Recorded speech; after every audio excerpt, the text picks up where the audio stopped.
कि प्रत्येक श्वास में कन्हैया का नाम लेना चाहिए।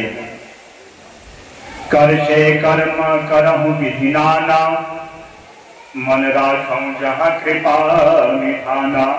आप कोई भी कार्य करिए, आप अगर खेती करते हैं, फरसा चला रहे हैं, तो आप फरसा चलाइए, लेकिन आपका मन जो है कन्हैया का नाम लेता रहे, मानसिक रूप से अपने गुरु मंत्र का जप करते रहे।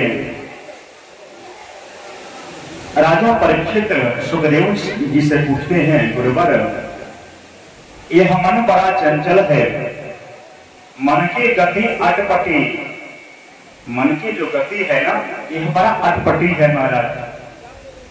जब हम पूजा करने बैठते हैं तभी हमें बहुत सारा काम याद आता है। तो ऐसे तो पूजा में विघ्न उत्पन्न होता है, तो हमें क्या करना चाहिए, कैसे हमें पूजा करना चाहिए, पूजा करने की विधि क्या है? सुखदेव जी कहते हैं, राजन आप ठीक कर रहे हो, मन की गति अटपटी झटपटी लखई न कोई, और जो झटपट लखे तो चटपट दर्शन होय। यह मन बड़ा चंचल है महाराज, इसकी अटपटी स्वभाव है, लेकिन मन की गति अटपटी झटपट लखई न कोई। और बहुत कम लोग ध्यान देते हैं कन्हैया के ऊपर, भगवान के ऊपर, और जो ध्यान दे देते हैं महाराज उनको चटपट भगवान का दर्शन हो जाता है। मन की गति अटपटी झटपट लखई न कोई, जो झटपट लखे तो चटपट दर्शन होय। तुरंत अपने मन को क्या करना चाहिए, कन्हैया के चरणों में लगाना चाहिए। राजन साधना करने का कुछ नियम है, नियम क्या है? तो कहते हैं, जितासनो जित श्वासो जित संगो जितेन्द्रियः, स्थूले भगवतो रूपे मन संधारेत्या। मन को जितना है तो चार बातें ध्यान रखने योग्य है। पहला, जितासनो यानी एक आसन पे बैठने का अभ्यास करना चाहिए, एक आसन पे बैठने का प्रयास करना चाहिए। जैसे मैं एक आसन पे बैठा हूं, लोग अभी ऐसे करते हैं ऐसे करते हैं, इससे बचना चाहिए। एक आसन पे बैठ करके साधना करना चाहिए। जितासनो आसन को जीतने का प्रयास करना चाहिए। जितासनो जित श्वासो, अपने श्वास को एकत्रित करने का प्रयास करना चाहिए, यानी सांस रोकने का प्रयास करना चाहिए। जित संगो, संग को जीतना चाहिए। संग किसका करना चाहिए? संतों का संग करना चाहिए, गुरु का संग करना चाहिए, ब्राह्मणों का संग करना चाहिए, और अपने से अच्छों का संग करना चाहिए। अगर हम शराबी कबाबी और जुआरी का संग करते हैं महाराज, तो हम भी वैसे ही बन जाएंगे। बोलो जय जय श्री राधे श्याम। स्थूल भगवतो रूप मन संधारेत्या। और आदत डालना चाहिए कि प्रातः काल हम उठें। जैसे आप लोग प्रातः 3 बजे ही माताएं उठ जाती हैं, तो 3 बजे उठती तो अच्छी बात है, लेकिन थोड़ा और विलंब से उठिए, 4 बजे तक उठिए, क्योंकि 11-12 बज जाता है ना, इसलिए 4 बजे तक उठिए, 3 बजे मत उठिए। और सुबह उठने का प्रयास करना चाहिए, और उठ करके जैसे ही आप बिस्तर छोड़ते हैं, तब छोड़ने के बाद क्या करना चाहिए? अपने हाथों का अवलोकन करना चाहिए, और इस मंत्र का जप करना चाहिए। कराग्रे वसते लक्ष्मी, कर मध्य सरस्वती, कर मूले स्थितो ब्रह्मा, प्रभाते कर दर्शनम। हाथ में लक्ष्मी जी का निवास है, इस कर में जो है लक्ष्मी जी का निवास है, विष्णु जी का निवास है, ब्रह्मा जी का निवास है, सरस्वती जी का निवास है। सर्वप्रथम दर्शन करना चाहिए हाथों का। और पहले लोग करते थे कर दर्शयामी, अब लोग क्या करते हैं महाराज? कप दर्शयामी। बोलो जय जय श्री राम। पहले लोग सुबह सुबह उठ करके कर का दर्शन करते थे, कर दर्शयामी। अब लोग क्या करते हैं? कप दर्शयामी। सुनते हो जी, चाय है, कप, एक कप लेकर के आओ। अब कर का दर्शन बहुत कम लोग करते हैं महाराज, लेकिन हमें क्या करना चाहिए? कर का दर्शन करना चाहिए।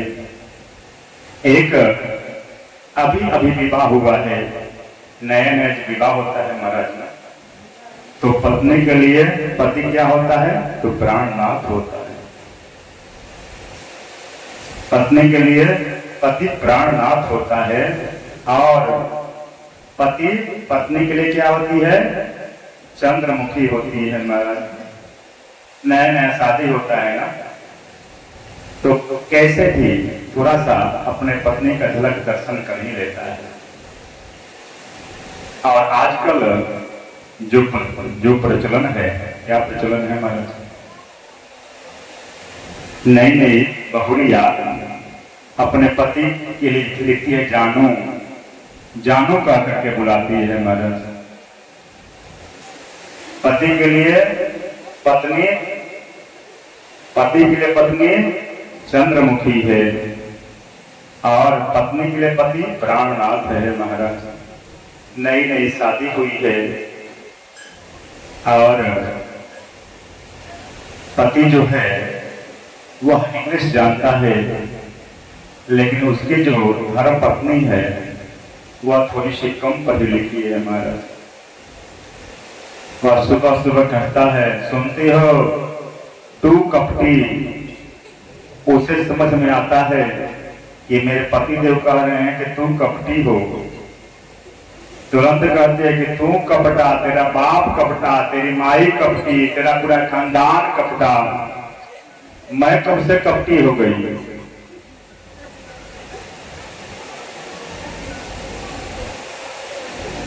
तो सुबह सुबह हमें क्या करना चाहिए महाराज? कर का दर्शन करना चाहिए। लेकिन हम लोग करते क्या हैं? कब का दर्शन करते हैं। और कर का दर्शन करने के बाद नित्य क्रिया से निवृत्त होकर के स्नान करने के बाद हमें प्राणायाम करना चाहिए, हमें प्राणायाम करना चाहिए। लेकिन हम लोग क्या करते हैं महाराज? अखबार लेकर के बैठ जाते हैं। अखबार में यहाँ इतने आदमी कट गए, इतने आदमी यहाँ मर गए, इस भाई ने इस भाई को मार दिया, इसने इसका संपत्ति हड़प लिया, वह उसका मकान हड़प लिया, उसकी पिटिया उसके साथ भाग गई। यही सब कूड़ा कचरा जो है अपने दिमाग में भर लेते हैं महाराज। और स्नान करने की भी एक विधि है। जो 4:30 बजे स्नान करता है वह ऋषि स्नान करता है। सूर्योदय के 10 मिनट पहले तक जो स्नान करता है उस स्नान का नाम है मनुष्य स्नान। और जो सूर्योदय के बाद स्नान करता है उस स्नान का नाम है राक्षस स्नान। और हम प्रत्येक व्यक्ति राक्षस ही तो स्नान करते हैं महाराज, तो हमारा बुद्धि मानव जैसा कैसे होगा? हमको सुबह में यानी सूर्योदय से पहले स्नान करने का प्रयास करना चाहिए। अच्छा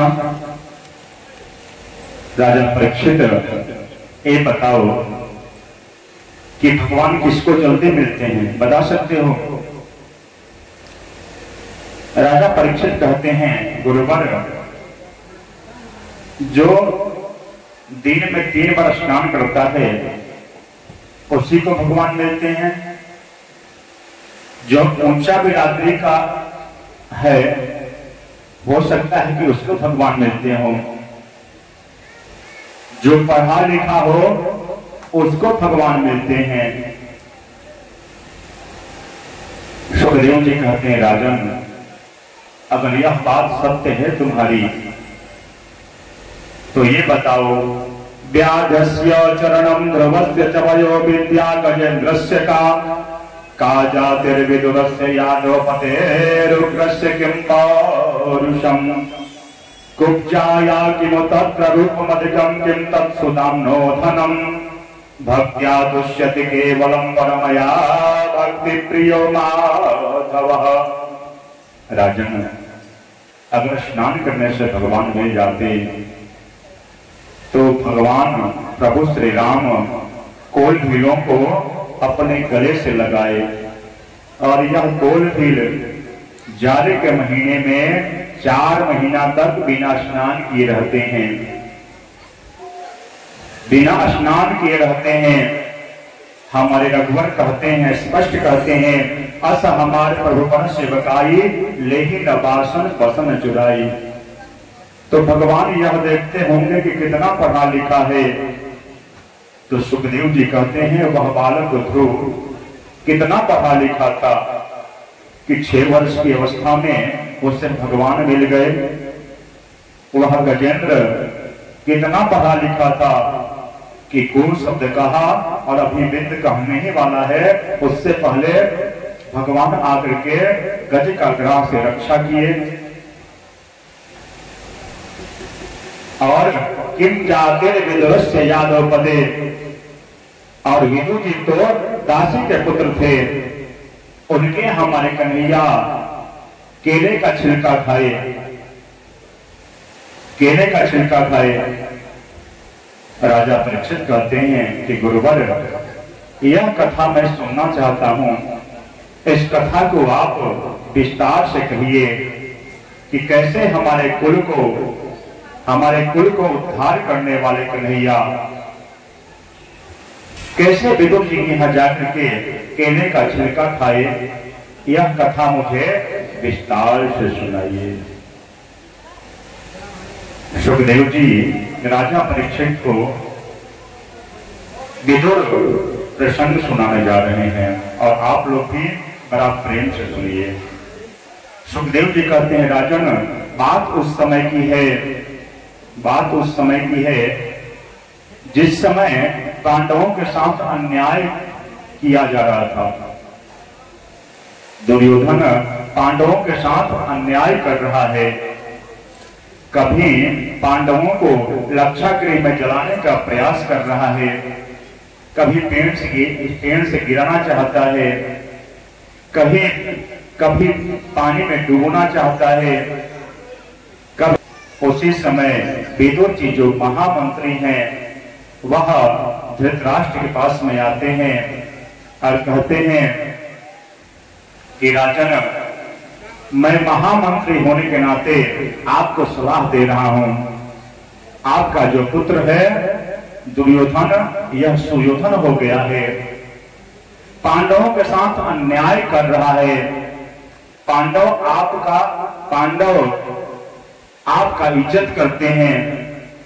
पांडवों को आप कमजोर मत समझिए, पांडव तो आपका इज्जत करते हैं। आपके पुत्र दुर्योधन पांडवों के साथ अन्याय कर रहा है। उसी समय दुर्योधन आता है और यह बात सुन लेता है। दुर्योधन कहता है, क्यों दासी पुत्र विदुर जी, मेरे कृपा से तुम्हें मंत्री पद मिला है और मेरे ही विरुद्ध मेरे पिता को भड़का रहे हो। निकल जाओ यहां से, आज से तुम्हारा मंत्री पद खत्म। और विदुर जी क्या करते हैं महाराज, कदली के वन में खूब सुंदर प्रणकुटी बनाते हैं। विदुर जी और विदुरानी वहां 12 वर्षों तक केले का फल खाकर फलहार जीवन व्यतीत करते हैं और जप करते हैं ओम नमो भगवते वासुदेवाय। ओम नमो भगवते वासुदेवाय। ओम नमो भगवते वासुदेवाय। ओम नमो भगवते वासुदेवाय। ओम नमो भगवते वासुदेवाय। ओम नमो भगवते वासुदेवाय। ओम नमो भगवते वासुदेवाय। ओम नमो भगवते वासुदेवाय। इधर हमारे कन्हैया हस्तिनापुर में शांति दूत बनकर के आ रहे हैं। पांडवों की तरफ से दुर्योधन युद्ध के लिए ललकारता है पांडवों को। पांडव चाहते हैं कि यह युद्ध रुक जाए, इसलिए कन्हैया को शांति दूत बना करके भेजते हैं हस्तिनापुर में। जब दुर्योधन को पता चलता है कि कन्हैया शांति दूत बन करके आ रहे हैं, तब दुर्योधन क्या करता है कि दिखावा करता है। दिखावा क्या करता है कि कन्हैया का स्वागत करने के लिए जगह जगह पे कन्याओं को खड़ा कर देता है। लाखों कन्याएं कन्हैया की आरती उतारती हैं, कन्हैया के ऊपर फूल बरसाती हैं, लेकिन हमारे जो कन्हैया है ना, वह कन्हैया कहते हैं कि निर्मल मन जन सो मोहि पावा, मोह ही कपट छल छिद्र न भावा। अगर मुझे पाना है तो छल का परित्याग करना पड़ेगा। मैं तो स्वयं छलिया हूं। हमारे कन्हैया समझ जाते हैं, लेकिन कन्हैया चारों तरफ यही देखते हैं कि विदुर काका कहाँ है, विदुर काका कहाँ है, विदुर काका कहाँ है। इधर विदुर जी प्रसन्नचित्त विदुरानी के पास में जाते हैं। विदुरानी पूछती है कि क्यों, क्या बात है स्वामी, आज आप इतना प्रसन्नचित्त हैं, क्या बात है, कोई बात है क्या, कोई खजाना मिल गया आपको? विदुर जी कहते हैं, विदुरानी आज हस्तिनापुर में कन्हैया शांति दूत बनकर के आ रहे हैं।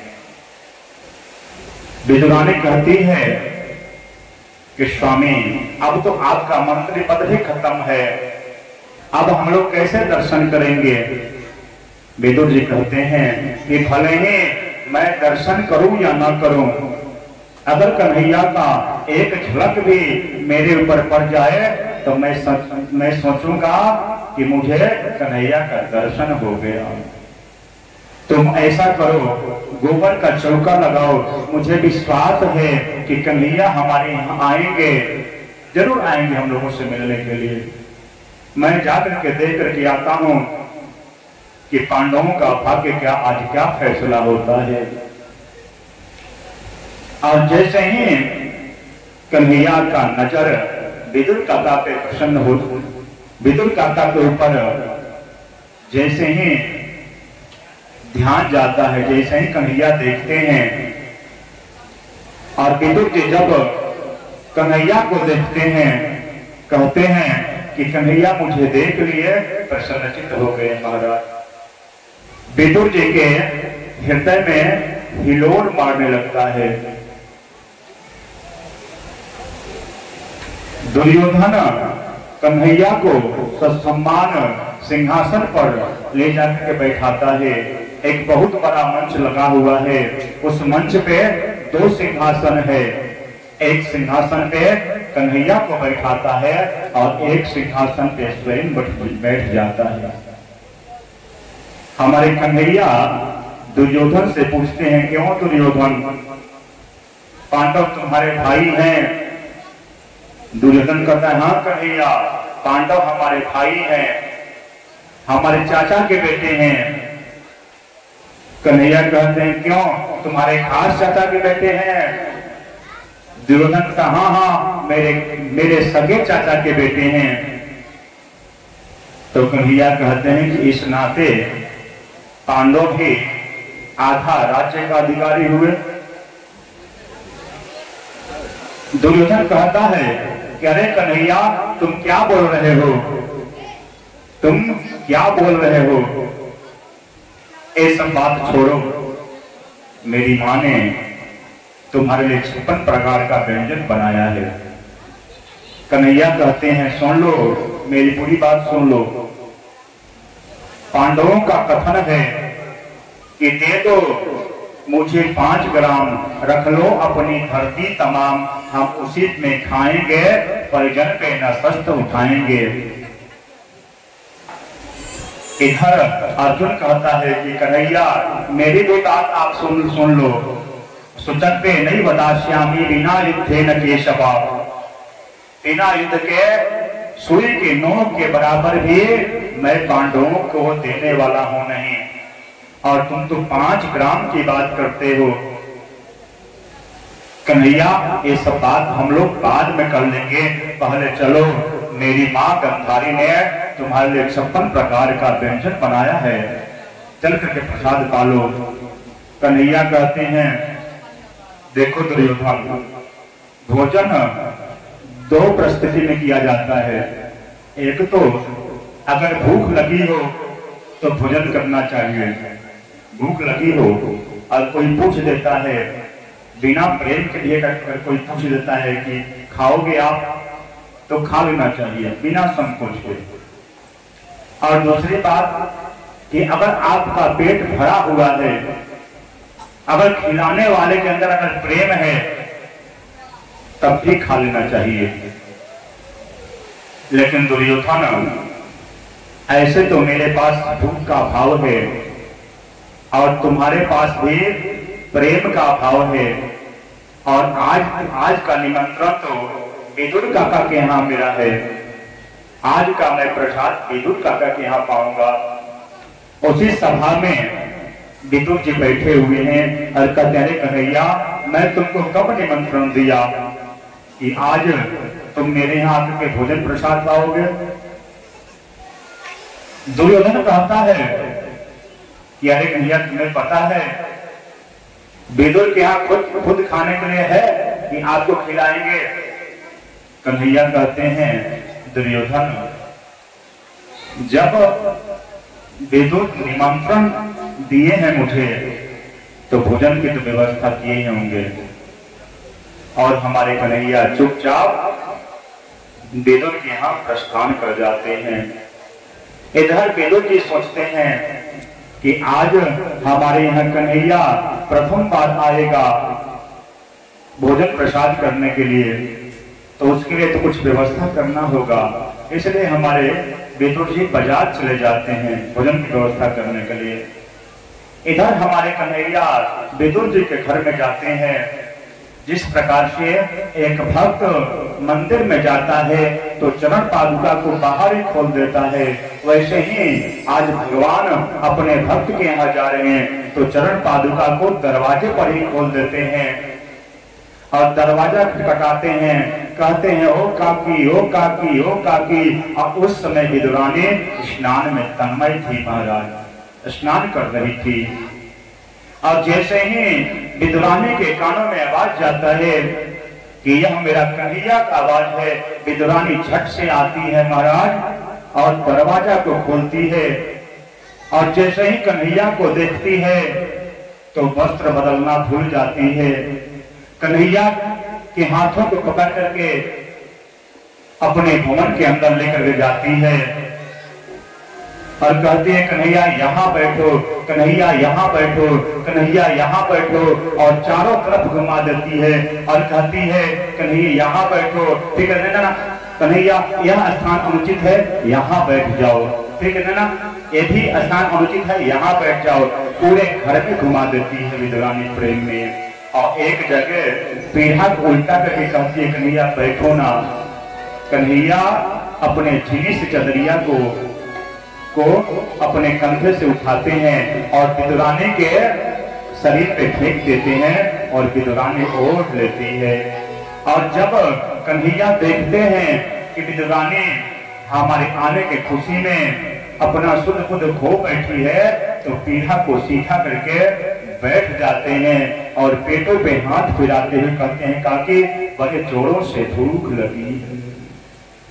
विदुरानी कहती है कि मेरे कन्हैया को भूख लगा है, मेरे कन्हैया को भूख लगा है, आप चिंता मत करो, आपके काका बाजार गए हैं, मैं अभी जाती हूँ कदली के वन में और वहां जाकर के मीठे मीठे पके पके तुम्हारे लिए मैं केला लेकर के आती हूँ। और हमारी विदुरानी झट से एक बड़ी सी डलिया लेती है और अपने हाथों से पके पके केलों को चुनती है और डलिया भर कर केला लेकर के आती है और सामने पत्तल देती है। महाराज इतना सुंदर भाव प्रकट होता है कि विदुरानी केले को छिलती है और केले के छिलका को कन्हैया को देती है और गुद्दे को उठा करके फेंक देती है। हमारे कन्हैया भाव में एक छिलका खाते हैं, 2 छिलका खाते हैं, 3 छिलका खाते हैं, 30-40 छिलके खा गए महाराज प्रेम में। और उसी समय विदुर काका आते हैं तो देखते क्या है कि आज विदुरानी कन्हैया को केले का छिलका खिला रही है। विदुर जी कहते हैं अरे विदुरानी यह तुम क्या कर रही हो? अरे प्रथम बार हमारे यहाँ कन्हैया आया है और तुम उसे केले का छिलका खिला रही हो। और जैसे ही विदुरानी को होश आता है कि अरे मैं तो कन्हैया को छिलका खिला रही हूँ, और विदुरानी रोने लगती है। अरे कन्हैया कम से कम तुम तो मुझे बता देते कि मैं तुम्हें केले का छिलका खिला रही हूँ। मैं तो भूल गई थी कि मैं तुम्हें केला का छिलका खिला रही हूँ या गुद्दा खिला रही हूँ। जोर जोर से रोने लगती है विदुरानी। और विदुर जी कहते हैं कि कन्हैया विदुरानी को तुम माफ कर दो, अपने काकी को तुम माफ कर दो। कन्हैया कहते हैं काका जी मैं ये थोड़ी देख रहा था कि मैं केला खा रहा हूँ कि मैं छिलका खा रहा हूँ, मैं तो सिर्फ भाव देख रहा था, मैं तो सिर्फ भाव का भोजन कर रहा था। और जैसे ही विदुर काका एक लट्टू लेते हैं और कन्हैया के मुख में डालने के लिए जैसे ही हाथ को बढ़ाते हैं, हमारे कन्हैया झट से विदुर जी के हाथों को पकड़ लेते हैं और कहते हैं काका जी जो मिठास उस केले के छिलके में था वह मिठास इस लड्डू में कहाँ है? इस लड्डू में कहाँ है? कहते हैं कन्हैया कि भाव का भूखा हूं मैं और भाव ही एक सार है और भाव से जो भजता चलिया भाव से मेरा पार है। कन्हैया का भोजन क्या है? तो भाव है महाराज। भाव से आप कुछ भी खिला दोगे तो कन्हैया स्वीकार करेंगे। आज हरि आए विदुर घर पावना, आज हरि आए विदुर घर पावना, आज हरि आए, आज हरि आए विदुर घर पावना, आज हरि आए विदुर घर पावना, आज हरि आए विदुर घर पावना, आज हरि आए।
कर्मकांड के प्रकांड विद्वान हैं, राष्ट्रपति से उपाधि से सम्मानित हैं, लेकिन अगर हमारे अंदर भगवान के प्रति प्रेम का भाव है तो सारा विद्वता बेकार है महाराज।